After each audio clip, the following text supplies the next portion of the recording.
स्वर्गीय अजितदादांच्या स्वप्नातील जिल्हा घडवण्यासाठी कटिबद्ध पालकमंत्री सुनेत्रा अजित पवार जिल्हा नियोजन समितीची भाऊक वातावरणात सभा सन 2026 ते 27 चा आराखडा सभागृहात सादर। बीड जिल्ह्याचा पुणे, पिंपरी चिंचवड आणि बारामती सारखा विकास करण्याचं स्वप्न उपमुख्यमंत्री दिवंगत अजित पवार यांनी उराशी बाळगलं होतं। त्यांच्या या स्वप्नाची पूर्तता करण्यासाठी सर्व अधिकाऱ्यांनी व यंत्रणेनं काम करावं असं भावनिक आवाहन राज्याच्या उपमुख्यमंत्री तथा बीड जिल्ह्याच्या पालकमंत्री सुनेत्रा अजित पवार यांनी आज जिल्हा नियोजन बैठकीच्या समितीच्या सभेत केलंय। या बैठकीत सन 2026 ते 27 चा आराखडा सादर करण्यात आला व चालू आर्थिक वर्षाच्या खर्चाचा आढावा घेण्यात आला।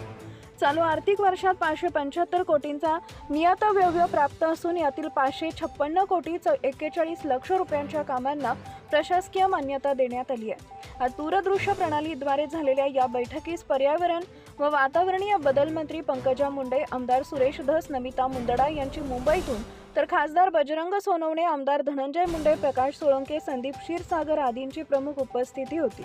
समितीचे सदस्य सचिव तथा जिल्हाधिकारी विवेक जॉन्सन यांनी मुंबईत याबाबतचे सादरीकरण केले। जिल्ह्याचे पालक सचिव विजय वाघमारे, उपमुख्यमंत्र्यांचे सचिव डॉक्टर राजेश देशमुख यावेळी उपस्थित होते। बैठकीत प्रारंभी दिवंगत उपमुख्यमंत्री अजित पवार यांच्या कार्याचा परिचय देणारी चित्रफीत दाखवण्यात आली। माजी मंत्री आमदार धनंजय मुंडे यांनी यावेळी शोक प्रस्ताव मांडला। या प्रसंगी सर्व लोकप्रतिनिधींनी आपल्या भावना व्यक्त केल्या। यानंतर सभागृहात 2 मिनिटं मौन पाळून स्वर्गीय अजित पवार यांना श्रद्धांजली अर्पण करण्यात आली। दूरदृश्य प्रणालीद्वारे जिल्हा पोलीस अधीक्षक नवनीत कौवत आणि जिल्हा परिषदेचे मुख्य कार्यकारी अधिकारी जितिन रेहमान यांची उपस्थिती होती। अत्यंत भावुक वातावरणात झालेल्या या सभेस बीड येथील सभागृहात निवासी उपजिल्हाधिकारी शिवकुमार स्वामी, जिल्हा परिषदेचे अतिरिक्त मुख्य कार्यकारी अधिकारी विलास जाधव, जिल्हा नियोजन अधिकारी डॉक्टर सुधाकर चिंचाणे यांच्यासह सर्व विभाग प्रमुखांची उपस्थिती होती। दिवंगत उपमुख्यमंत्री अजितदादांना बीड जिल्ह्याविषयी विशेष ओढ होती। या जिल्ह्याचा कायापालट करण्याचा निर्धार त्यांनी केला होता।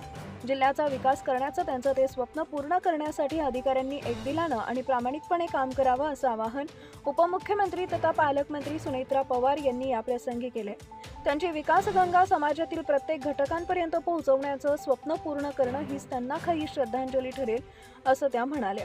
यावेळी कामकाजाचा आढावा सादर करताना जिल्हाधिकारी विवेक जॉन्सन यांनी सांगितले की सन 2025 ते 26 साठी मंजूर नियतव्यय सर्वसाधारण गटासाठी 575 कोटी रुपये इतका आहे। यातील 565 कोटी 41 लक्ष रुपयांच्या कामाला प्रशासकीय मान्यता प्रदान करण्यात आली असून 199 कोटी 64 लक्ष इतकी रक्कम खर्च झाली आहे।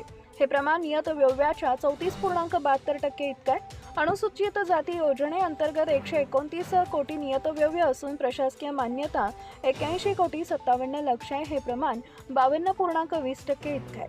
जिल्हा वार्षिक योजना OTSP अंतर्गत 2 कोटी 39 लक्ष रुपये निधी प्राप्त झालेला असून 2 कोटी 19 लक्ष रुपयांच्या कामास प्रशासकीय मान्यता देण्यात आली आहे। यापैकी 61 लक्ष रुपये खर्च झालेले आहेत। खर्चाची टक्केवारी 25.69% इतकी आहे।